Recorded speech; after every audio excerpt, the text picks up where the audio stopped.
सागर जय कपीस तिहु लोक उजागर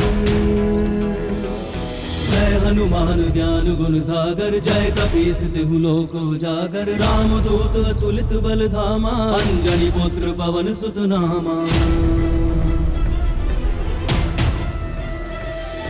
जय हनुमान ज्ञान गुण सागर जय कपीस तिहु लोक उजागर रामदूत अतुलित बल धामा अंजनी पुत्र पवन सुत नामा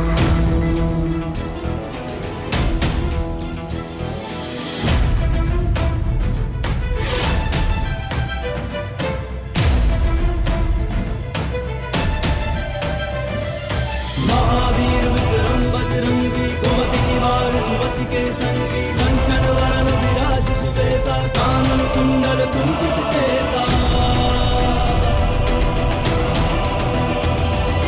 जय हनुमान ज्ञान गुण सागर जय कपीस तिहु लोक उजागर रामदूत अतुलित बल धामा अंजनी पुत्र पवन सुत नामा। তোমার নাম খুশি না? আপনি জানলেন কি করে?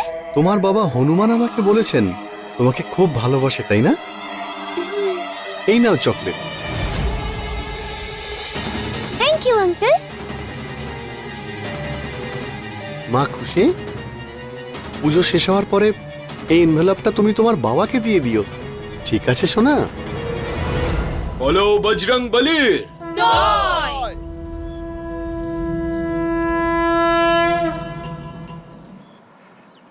বলছি বাবা প্রণাম করো, দাও।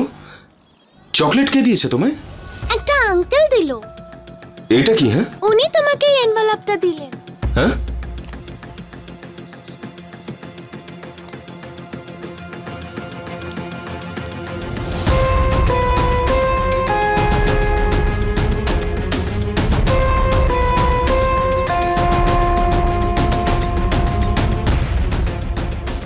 বাবা কে দিয়েছে তোমাকে এই চকলেটটা? হ্যাঁ ওই আঙ্কেলটা। কোথায় সেই আঙ্কেল? দেখাও।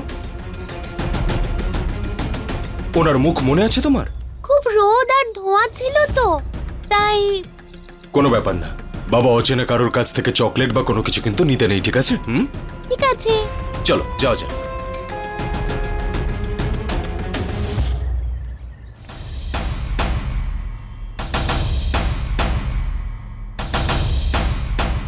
কি হয়েছে হনুমান, এত ইমার্জেন্সি কেন?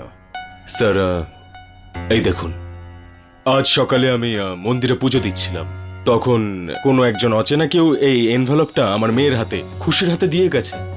আরে এরকম একটা এনভেলপ তো আজ সকালে আমার বাড়িতেও এসেছে। এই যে দেখো, এই যে এই যে এর পেছনে লেখা আছে যে সন্ধে পর্যন্ত সময় আছে তোর কাছে। হ্যাঁ, সন্ধে পর্যন্ত সময় আছে, তুই যদি বাঁচাতে পারিস তো বাঁচা। দুটো ফটোর পেছনে সেম মেসেজ। এটা আবার কি ব্যাপার? আর এরা কে? হ্যাঁ, ওরা আমাদের সঙ্গে এসব কেন করছে? যেই হোক না কেন, সন্ধ্যের আগে ওদেরকে বাঁচাতে হবে।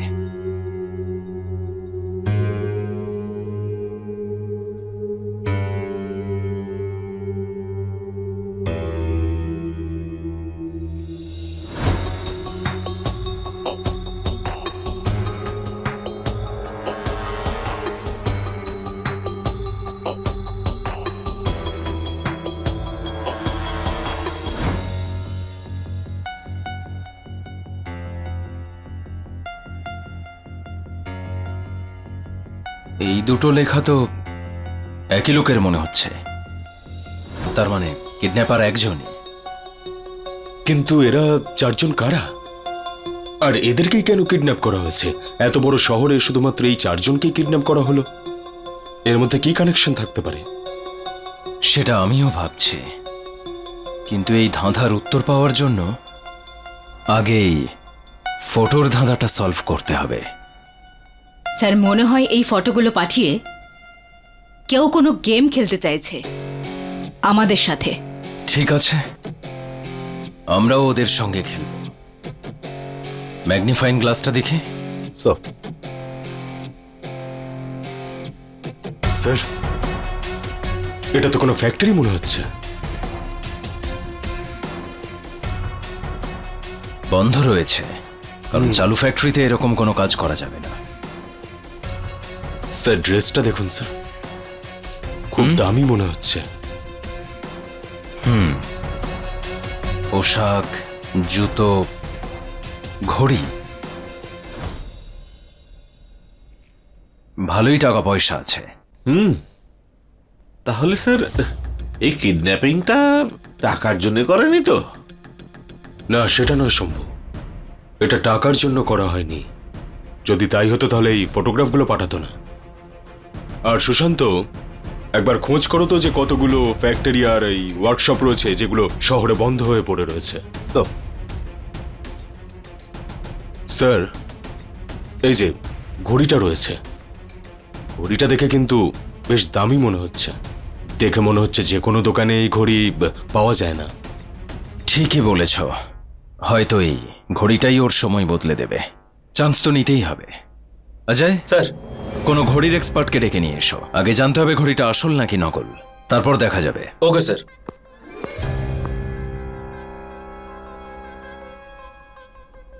হনুমান, এটা তো কোনো গোডাউন বলেই মনে হচ্ছে। এই যে দেখো, এখানে দেখো, ধুলো আর এই কাগজের টুকরো।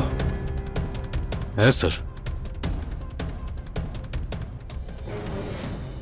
হনুমান, যেই টেপ দিয়ে ওর হাত বাঁধা রয়েছে সেখানে কিউআর লেখা।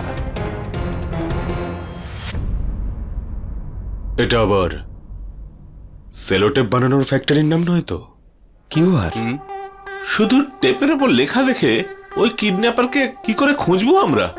এরকম টেপ তো অনেক লোকে কিনে থাকতে পারে। এটাও ভাবার বিষয়।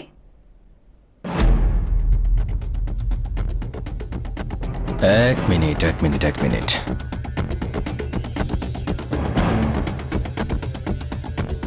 হনুমান, এই যে দেখো, এটা ওর চশমাতে যে রিফ্লেকশন আছে সেখানেও কিউআর। ওই টেপ বানানোর যে কোম্পানি কিউআর, এটা তারই গোডাউন বোধহয়। কিন্তু স্যার, শুধু একটা মাত্র লোককে গোডাউনে কি করে আটকে রাখবে ও? এটা তো চট করে সবাই জেনে যাবে। আরে বাবা, এটা বন্ধ গোডাউন, তাই না?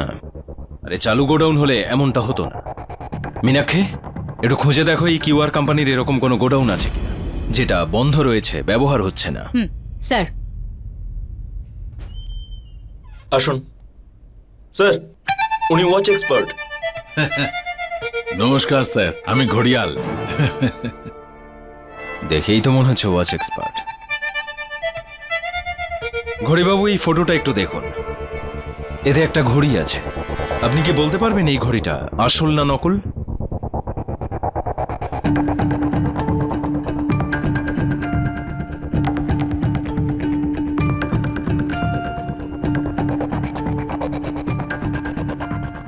দাদা, এত ছোট একটা কাঁচের মধ্যে দিয়ে দেখতে পাবেন? আরে এই দিয়েই বোঝা যাবে এটা সত্যি না নকল। আমি হচ্ছি ঘড়িয়াল, ঘড়ির ফটো দেখে বলে দেব। দেখুন না। স্যার। হ্যাঁ হনুমান, এই দেখুন স্যার, দেখে হসপিটাল মনে হচ্ছে জানলার সামনে দাঁড়িয়ে। স্যার, এরকম তো অনেক বিল্ডিং রয়েছে এই শহরে। খুঁজতে তো হবেই। সবাইকে বাঁচানো প্রয়োজন, আর সময়ও নেই। স্যার, এটা একদম আসল জিনিস। আর এটা সেই ঘড়িগুলোর মধ্যে একটা যেগুলো খুব কম বানানো হয়। কম সংখ্যায়? আগে হ্যাঁ, এটা কাস্টমাইড মাল। সব কোম্পানি নিজেদের একটা স্পেশাল আর দামি মডেল বার করে, যেগুলো খুব হটকেক হয়। আর এগুলো একদম লিমিটেড এডিশনে আসে। Limited edition? তাহলে তুমি কি এই ঘড়ির সাহায্যে এটা জানতে পারবে যে ঘড়ির মালিক কে? চেষ্টা করে দেখতে পারেন। থ্যাংক ইউ ঘড়িবাবু। আচ্ছা, আমি আসি। স্যার, কিউআর কোম্পানি থেকে জানতে পারলাম যে ওনাদের একটা গোডাউন আছে, কিন্তু কোনো কারণে সেটা বন্ধ হয়ে পড়ে আছে। বন্ধ হয়ে পড়ে আছে? গুড। হনুমান, আমি গোডাউন চেক করছি, তোমরা বাকিটা দেখো। চলো, এসো। স্যার।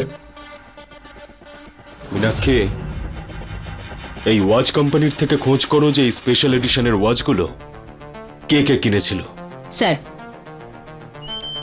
স্যার, শহরে এরকম 3টে ফ্যাক্টরি আছে যা বন্ধ হয়ে আছে। কিন্তু স্যার ফ্যাক্টরিগুলো শহরের 3টে আলাদা দিকে আছে। আলাদা আলাদা দিকে? তার মানে হচ্ছে এই ফ্যাক্টরিগুলোর মধ্যেই একটাতে ওই লোকটাকে বন্দি করে রাখা হয়েছে। স্যার, স্যার এই ধরনের ঘড়ি এই শহরে 5 জন ব্যক্তি কিনেছে। ওনাদের নাম্বার আর অ্যাড্রেস তো আমি নিয়ে নিয়েছি। 3টে ঠিক নাম আর 2 জন উধাও। 2 জন উধাও? ঠিক আছে, তুমি আর শম্ভু ওদের 2 জনের খোঁজ করো। ততক্ষণ আমরা এই বন্ধ পড়ে থাকা ফ্যাক্টরিগুলো থেকে একবার ঘুরে আসি।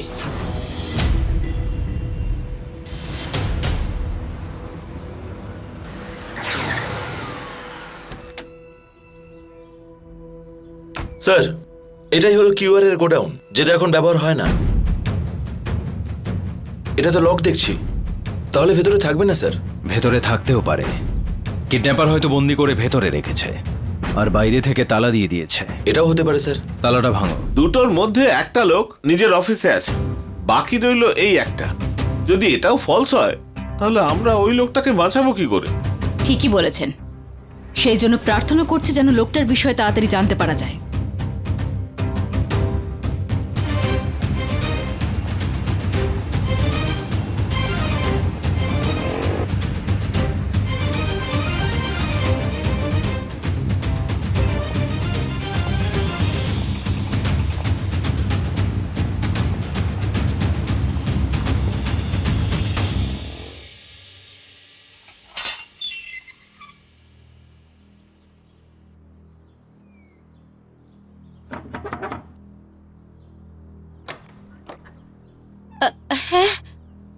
আমি পুলিশ স্টেশন যেতাম।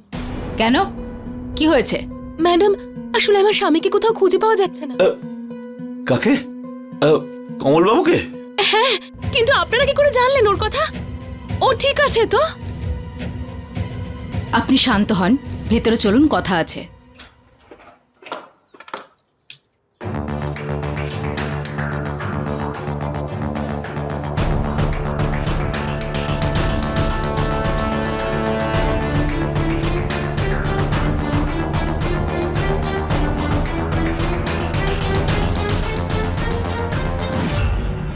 আরে তুমি তো বলেছিলে কিউআর এর গোডাউন, কিন্তু এটা তো অন্য কিছু দেখছি। স্যার, মনে হচ্ছে ওপরেও কিছু আছে। গিয়ে দেখো তো। Yes sir.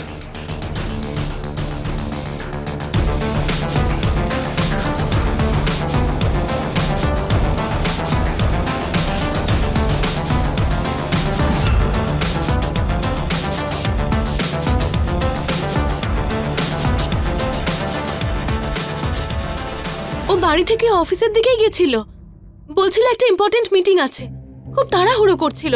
তারপর? তারপর কিছুক্ষণ পরে ওর অফিস থেকে ফোন এলো, বললো ও তখনও অফিসে পৌঁছয়নি, সবাই ওর জন্য অপেক্ষা করছিল। আমি বললাম যে ও অনেকক্ষণ আগেই বাড়ি থেকে বেরিয়ে গেছে। তারপর আমি ওকে ফোন করলাম, কিন্তু ওকে আর ফোনে পেলাম না। তারপর আমি প্রতাপকে ফোন করলাম। প্রতাপ? ও আমাদের ড্রাইভার। তাহলে উনি ফোন তুলেছিলেন? না। মীনাক্ষী, আমি হনুমান স্যারকে ফোন করি। শম্ভুবাবু, ওই কোমলবাবুর ড্রাইভারের নাম্বারটাও আপনি ট্র্যাকিংয়ে দিয়ে দিন। আপনি নাম্বারটা দেবেন please.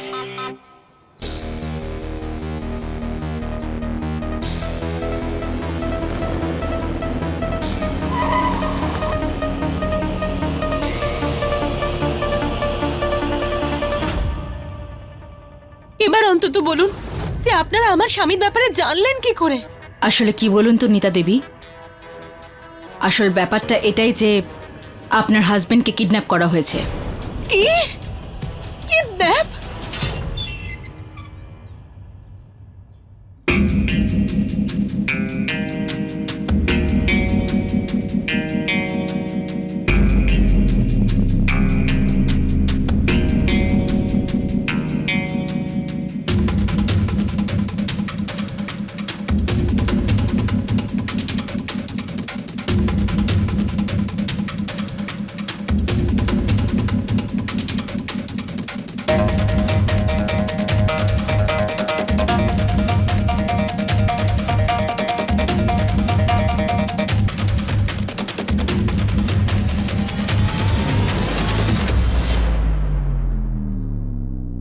Sir,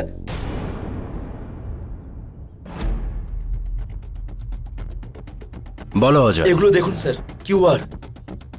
QR,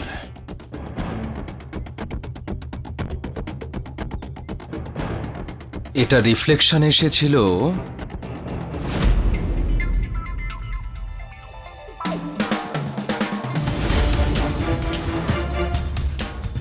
Ajay. Sir, এই যে দাদা, দাদা আপনি ঠিক আছেন? ওনাকে হসপিটালে নিয়ে যেতে হবে, অ্যাম্বুলেন্সকে ফোন করো। স্যার, আপনি ঠিক আছেন দাদা? দাদা,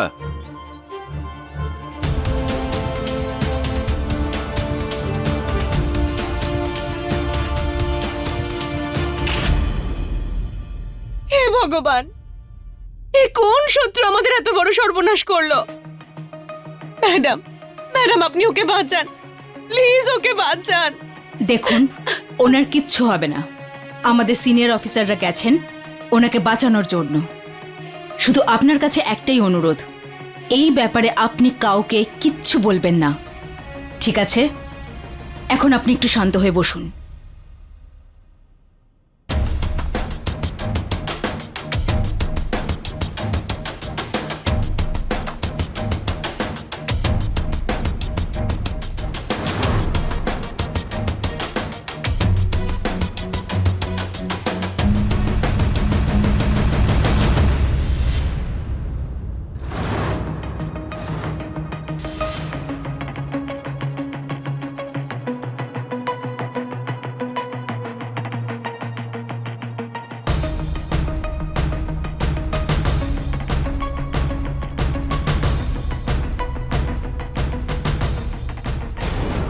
পাটা তোলোর, সাবধানে বসাও এখানে।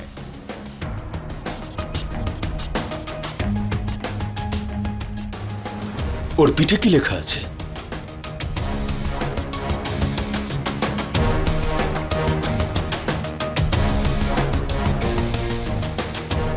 সতেরো। ঈশ্বরের কৃপাও এখনো বেঁচে আছে। তাড়াতাড়ি একে হসপিটালে নিয়ে যেতে হবে।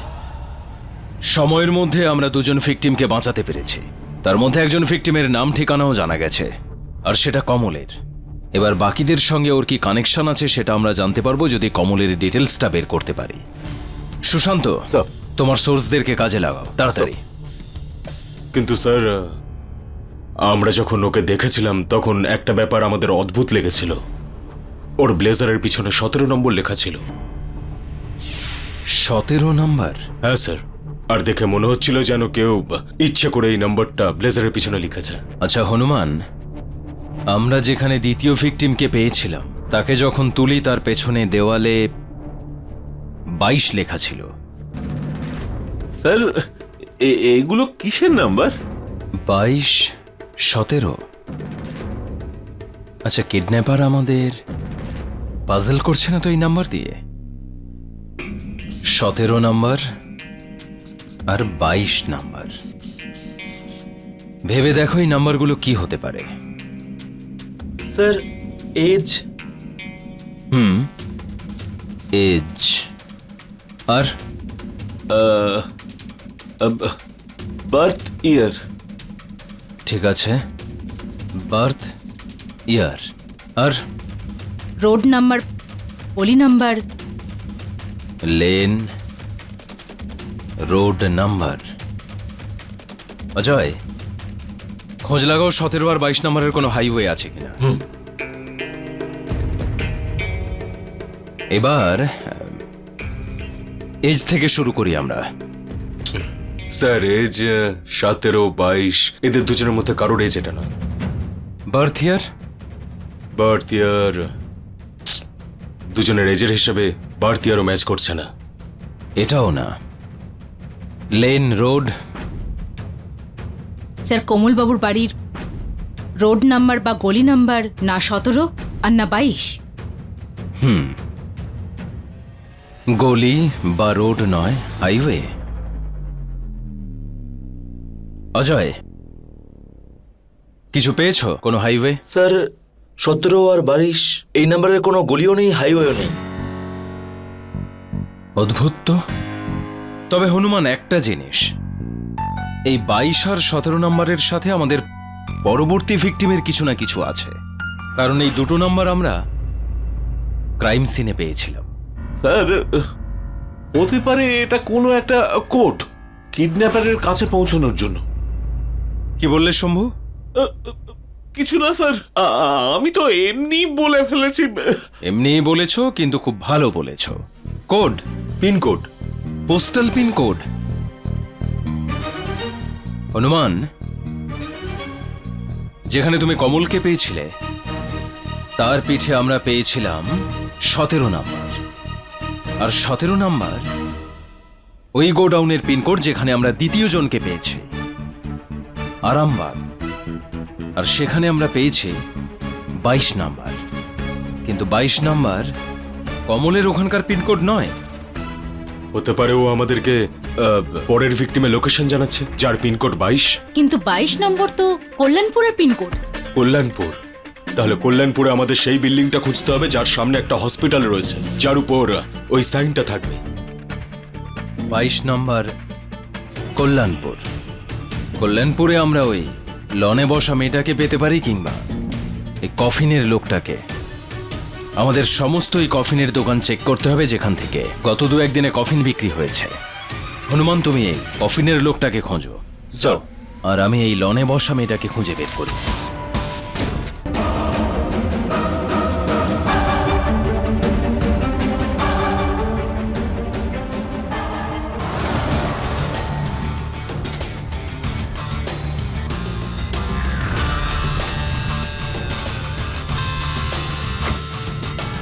গ্যালাক্সি লন, এর পাশেরই কোনো বিল্ডিং। এখানে কোনো ফ্ল্যাটে আছে, চলো গিয়ে দেখা যাক।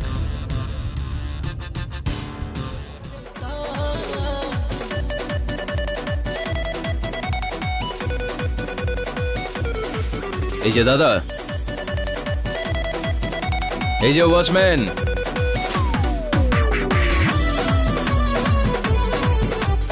এই কি হচ্ছে কি? হ্যাঁ, না স্যার, আমি কিছু করিনি স্যার। আমি খুব ভদ্র স্যার। আমি আমার নিজের বউকে ছাড়া কারোর দিকে তাকাই না স্যার। কত ভদ্র দেখেছি। কি নাচ দেখছিলে? এই মহিলাকে দেখেছো কখনো? স্যার, ইনি তো জয়া ম্যাডাম। জয়া? আর কালকে এখানে থাকতে এসছেন। কোন ফ্ল্যাট? 10 তলায় 1007 নম্বর। 1007? গান শোনা খারাপ নয়, কিন্তু এখানে ডিউটি করছো। কোনো অপরাধী এসে অপরাধ করে চলে গেলে কি করবে? খেয়াল রাখো। এরপর আর এমন হবে না স্যার। ঠিক আছে।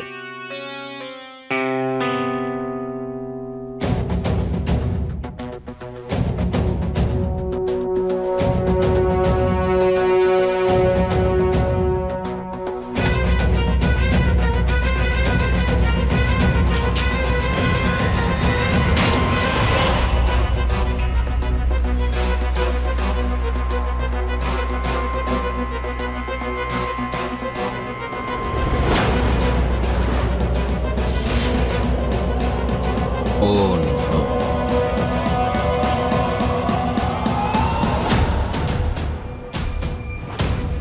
জয়া,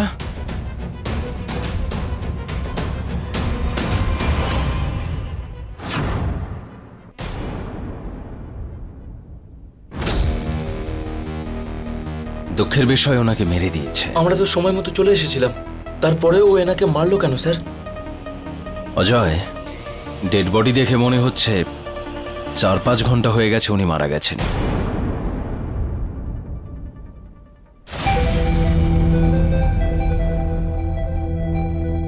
চুয়াল্লিশ?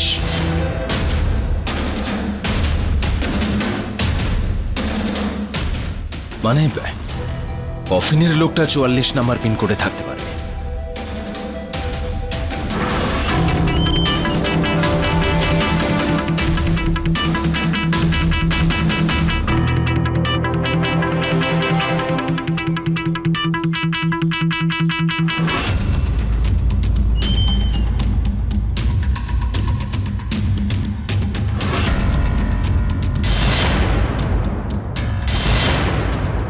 অজয়, স্যার, অ্যাম্বুলেন্স ডাকো আর বডি পোস্টমর্টমের জন্য পাঠাও, ঠিক আছে?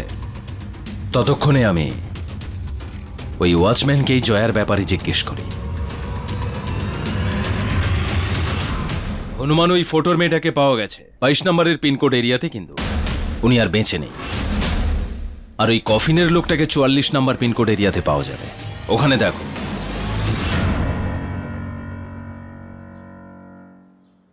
তোমার দায়িত্ব জ্ঞানহীনতায় একজন মারা গেছেন। কি স্যার? জয়া ম্যাডাম ফ্ল্যাটের ভেতরে খুন হয়েছেন, জানো কিছু? না স্যার, অনেক বড় ভুল হয়ে গেছে স্যার, এরপর আর কখনো হবে না। এটা বলো, কাল রাতে জয়া ম্যাডাম যখন এখানে এসেছিলেন ওনার সাথে কেউ ছিলেন?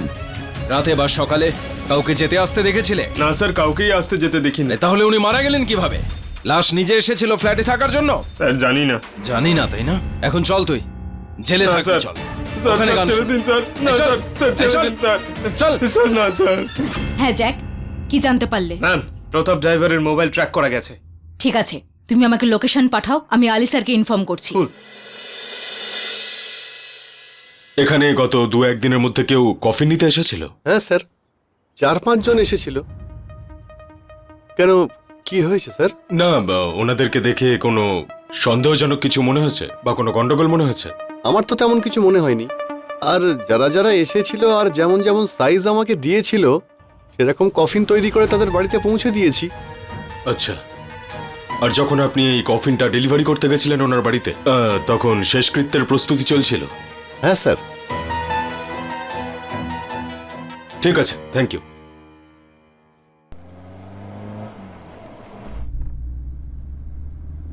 স্যার, প্রতাপের লোকেশন এখানেই দেখাচ্ছে। এই গাড়ি দাঁড় করো।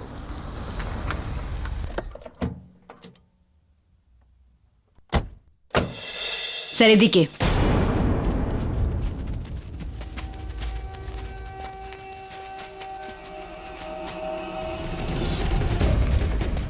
Hands up. পালানোর চেষ্টা করবে না, তাহলে আমরা গুলি করব। হাত ওপরে তুলে এদিকে এসো, চুপচাপ এদিকে এসো। স্যার গুলি করবেন না, স্যার গুলি করবেন না, আমি নিজে কোনো রকমের প্রাণ বাঁচিয়ে আসছি। এই বাইরে নিয়ে চলো একে।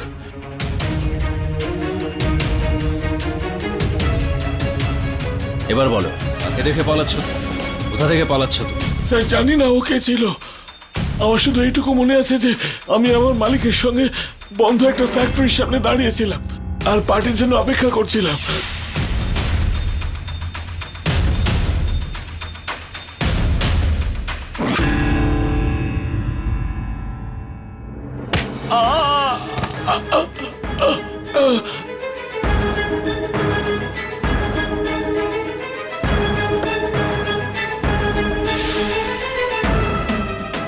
স্যার কিছুক্ষণ আগেই আমার জ্ঞান ফিরেছে, দেখলাম একটা ফাঁকা জঙ্গলের মধ্যে আমি পড়ে আছি আর আমার পায়ে খুব চোট লেগেছে।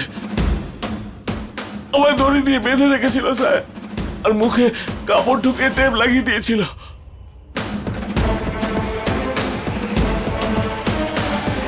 আর আমি তখন দেখলাম আমার গাড়িটাও নেই। কোনো রকমে আমি ফোনটা খুঁজে পেলাম আর সবার আগে আমি সাহেবকে ফোন করলাম, কিন্তু সাহেবের ফোন বন্ধ ছিল। তারপর আমি আমার বাড়িতে ফোন করেছিলাম, ওদেরকেই বললাম যে এখান থেকে নিয়ে যাও। কিছুক্ষণ আমি অপেক্ষা করলাম, খুঁজে খুঁজে এদিকে আসছিলাম আর তখন আপনারা এসে গেলেন। আমি তো এটাও জানি না কমল সাহেব কোথায়। তোমার স্যার হসপিটালে আছেন, ওনারও খুব চোট লেগেছে। তোমার স্যারের সঙ্গে কারো শত্রুতা আছে নাকি? না স্যার, কারোর সঙ্গে শত্রুতা নেই। আচ্ছা ঠিক আছে, এখন তুমি হসপিটালে চলো, তারপর দেখা যাবে এর পেছনে কে আছে। এসো চলো। স্যার এই দেখুন, এটা কমল, এটা রাজেশ, জয়া আর যতীন। যতীন, জয়া, কমল, রাজেশ। তার মানে আমাদের সন্দেহই ঠিক ছিল, এই 4 জনের মধ্যে কানেকশন আছে। হ্যাঁ স্যার, এই 4 জন মিলে একটা কেসে সাক্ষীও দিয়েছে। কোন কেসের? স্যার 4 বছরের পুরনো কেস। রঘুবংশ নামে এক ডন ছিল, ওর বিরুদ্ধে এই 4 জন সাক্ষী দিয়েছিল আর তাই ওর সাজা হয়েছিল। রঘুবংশ? কিন্তু উনি তো মারা গেছেন। হ্যাঁ স্যার, ও মারা গেছে। আচ্ছা, রঘুবংশর মৃত্যুর বদলা নেওয়ার জন্য এসব করা হচ্ছে। আচ্ছা, আমি জানি যে এই কাজটা ভীষণই কঠিন, কিন্তু আপনি কি এই ছবিটা দেখে বলতে পারবেন যে এই কফিনটাকে আপনি বানিয়েছিলেন? এটা তো ভালো করে কফিনটা দেখা যাচ্ছে না, তাই ঠিকঠাক বলতে পারবো না। আচ্ছা আচ্ছা, রিসেন্টলি গত 2-1 দিনের মধ্যে কেউ কি কফিনের অর্ডার দিতে এসেছিল আপনার কাছে, যাকে আপনার দেখে গন্ডগোলের কিছু মনে হয়েছে বা অদ্ভুত কিছু? বা আপনি যখন কফিনটা ডেলিভারি করতে গেছিলেন তখন সেরকম কিছু চোখে পড়েছিল আপনার? হ্যাঁ, এসেছিল একটা লোক, তবে ওর কথাবার্তা একটু অদ্ভুত ধরনের ছিল। কেন? অদ্ভুত কেন? ও কফিনের অর্ডার দিতে এসেছিল স্যার। আমি ওকে জিজ্ঞেস করলাম যে যার ডেথ হয়েছে তার একটা সাইজ আছে তো। তারপর স্যার ও বললো যে আপনার মতন করে ওই 6 ফিট মতো বানিয়ে দিন। আমি বললাম যে ওই কফিনটা ডেলিভার কোথায় করতে হবে। তারপর কি ও অ্যাড্রেস দিয়েছিল? না স্যার, ও অ্যাড্রেস তো দেয়নি। ও শুধু বললো যে কফিনটা বানিয়ে দাও, আমি বানিয়ে দিলাম। তারপর কিছুক্ষণ পরে এলো, নিজেই কফিনটা নিয়ে চলে গেল। আচ্ছা ভাই, ওর মুখটা মনে আছে তোমার? আমাদের সাহায্য করতে পারো ওর স্কেচ তৈরি করতে? হ্যাঁ স্যার, চেষ্টা করলে পারবো। গুড। কফিন যে নিতে এসেছিল তার কাছাকাছি আমরা পৌঁছে গেছি। এবার ওই দোকানদার ওর ভালো স্কেচ করে দিতে পারলে ওকেও আমরা ধরে ফেলব। অনুমান, যতীনের ফাইল থেকে তো ওনার অ্যাড্রেস পেয়ে গেছে। ওনার অ্যাড্রেসে গিয়ে জানতে পারবো কিভাবে উধাও হয়েছেন। আর স্যার, কিডন্যাপাররা কফিনটা নিয়ে যখন গেছে তার মানে হচ্ছে যতীনকে কোথাও তো কবর দিয়েছে।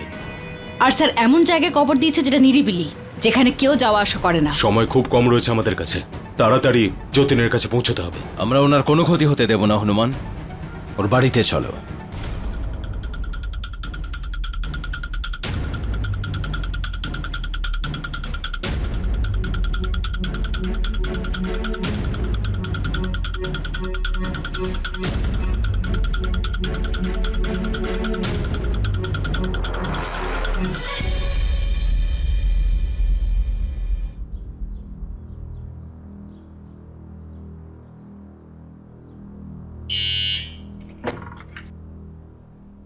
কেন এসছো এখানে?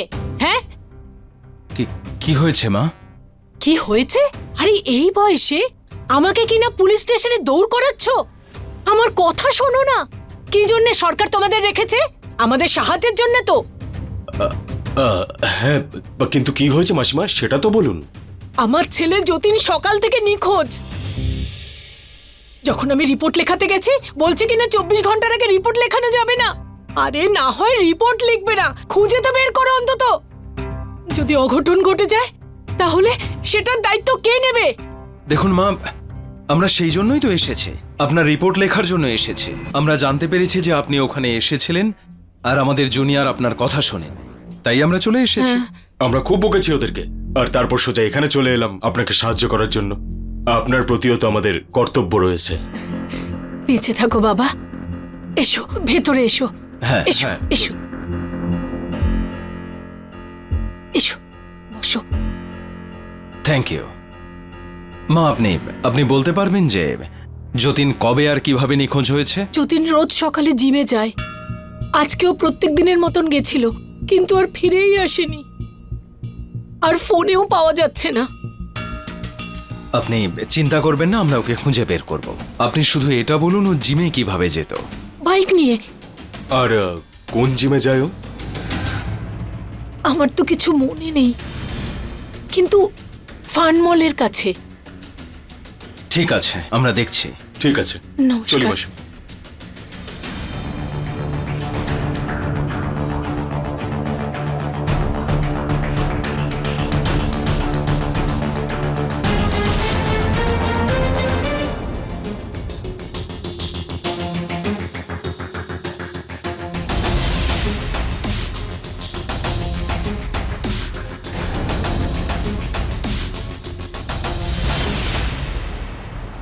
স্যার, যতীন জিমে এসেছিল আর জিম থেকে ফেরত গেছিল।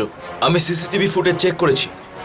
তার মানে ওই রাস্তা দিয়ে যখন বাড়ি যাচ্ছিল তখন ওকে কিডন্যাপ করা হয়েছে। ওর বাড়ির দিকে গিয়ে দেখা যাক। Let's go.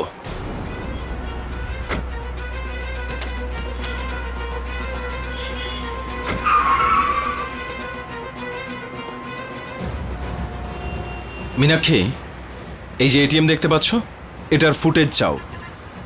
স্যার, মীনাক্ষী, এই শোরুমের পাশে যে সিসিটিভি ক্যামেরাটা লাগানো রয়েছে তার ফুটেজ জোগাড় করো। আর হ্যাঁ, যতীনের বাড়ির পাশে একটা দোকান রয়েছে, সেখানেও সিসিটিভি ক্যামেরা আছে, সেটারও ফুটেজ আনো।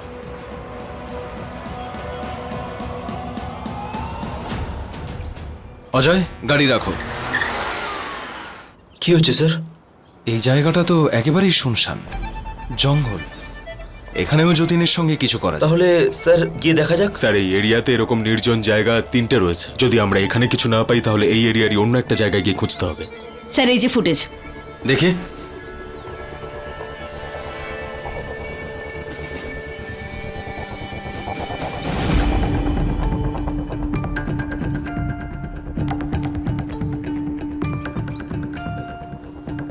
যতীন এই এরিয়াতে ঢুকেছিল ঠিকই, কিন্তু বাইরে বেরোয়নি। মানে ওকে এখানেই কোথাও পোতা হয়েছে। চলো গিয়ে জঙ্গলে দেখা যাক।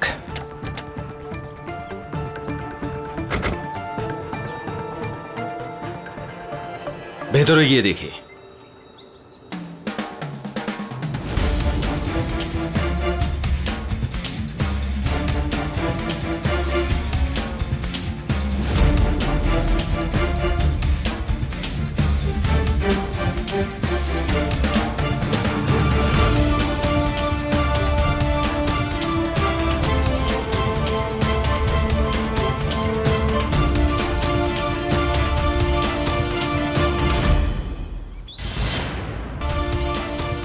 হনুমান,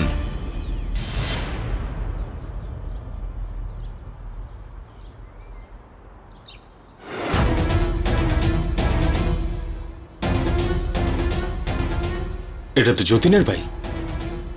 তার মানে ওকে এখানেই এই আশেপাশে কোথাও রাখা হয়েছে। দেখা যাক।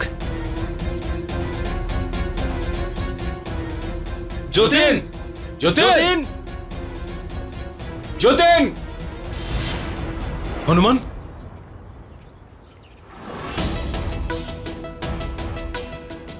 যতীন!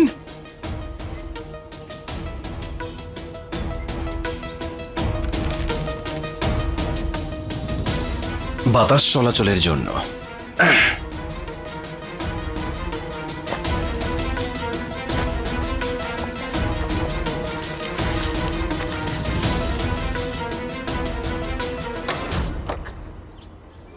যতীন, যতীন, যতীন! ঠিক আছে তুমি? যতীন, যতীন! যতীন,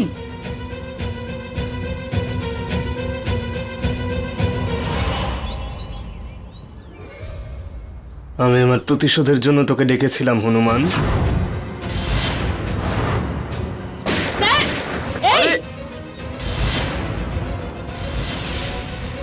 হনুমান,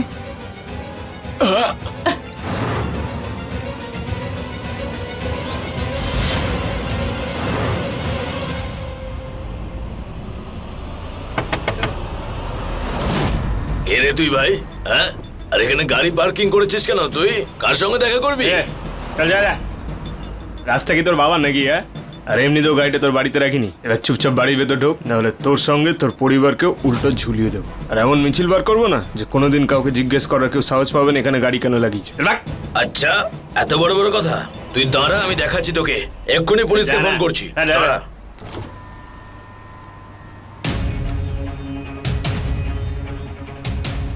কি ব্যাপার, ঝামেলা কেন করছো? দেখুন না, কাল রাত থেকে আমার বাড়ির সামনে গাড়ি দাঁড় করিয়ে রেখেছে। দেখে তো মনে হচ্ছে চোর একটা। কাজটা নিচে নামা, নিচে নামা। লাইসেন্স দেখা।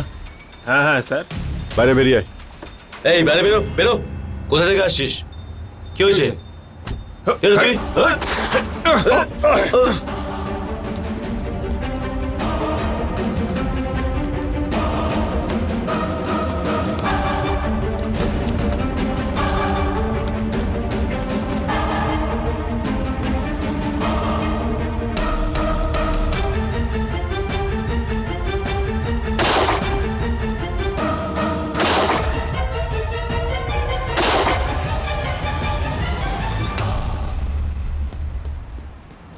কোথায় পালাচ্ছিস তুই?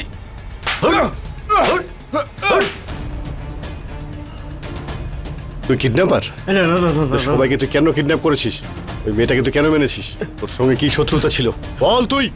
আরে বল এখনই, নাহলে এখানে এনকাউন্টার করে দেবো। ভালো কথায় কাজে না হলে আমি স্যার স্যার আমি আমি আমি কিডন্যাপ করিনি স্যার। চোখ চোখ রাখতে বলেছিল আর সেই জন্য টাকা টাকা দিয়েছিল কে আমাকে। বলেছিল? কে বলেছিল? সেটা তো জানি না, কারণ আমাদের ফোনে কথা হয়েছে। টাকা যখন দিতে এসেছিল তখন ওর মুখটা ঢাকা ছিল স্যার। মায়ের দিবি বলছি স্যার, যা হয়েছে সবটা সত্যি বলেছি। তুমি এক কাজ করো, ফোন করে স্যারদের জানিয়ে দাও। এর মুখ থেকে আমি কথা বের করে নিচ্ছি। চল। স্যার, যা হয়েছে সবটা সত্যি বললাম তো স্যার, কিচ্ছু লুকাইনি আমি। ভাগ্য ভালো গুলি ছুঁয়ে বেরিয়ে গেছে।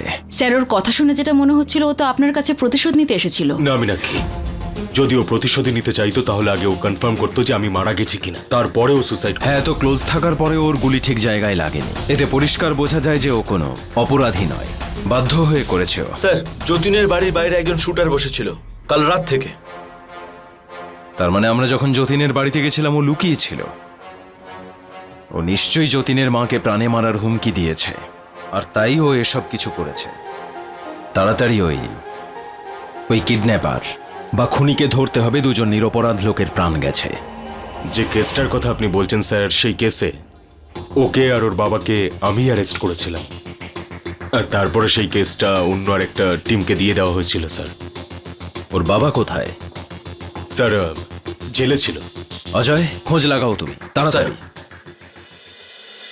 কিন্তু হনুমান, তোমাকে যেভাবে টার্গেট করা হয়েছে তাতে মনে হয় যে রঘুবংশের কোনো আত্মীয় কিংবা পরিচিত কেউ এই খেলা খেলছে। স্যার, রঘুবংশের বাবা মনোহর 2 মাস আগে ছাড়া পেয়েছে। তার ফটো আমি জোগাড় করেছি। স্যার, স্কেচ রেডি হয়ে গেছে।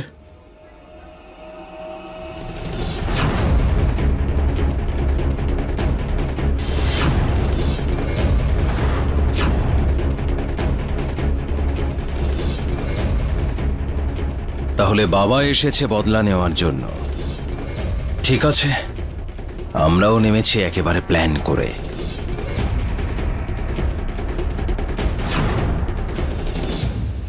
আজকের বিশেষ খবর, অপরাধী যতীন ইন্সপেক্টর হনুমানের ওপর গুলি চালান। ইন্সপেক্টর হনুমানের অবস্থা বেশ সংকটজনক বলা হচ্ছে। কাল যতীনকে কোর্টে তোলা হবে, তাই থাকুন আমাদের সঙ্গে বাকি খবরের জন্য।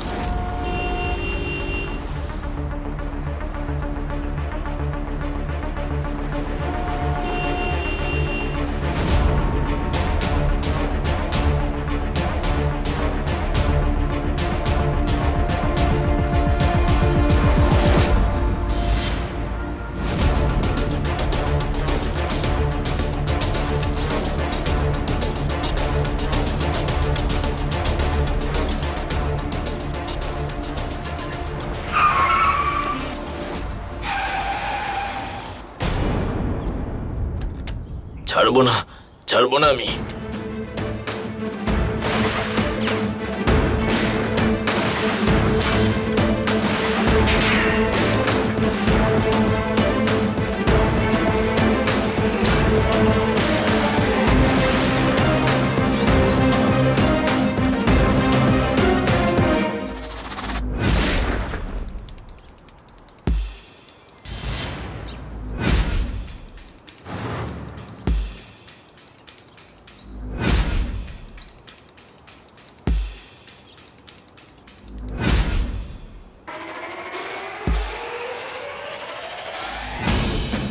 আমি বলেছিলাম তো, হয় আমাকে মার নয় মরে যা, কিন্তু তুই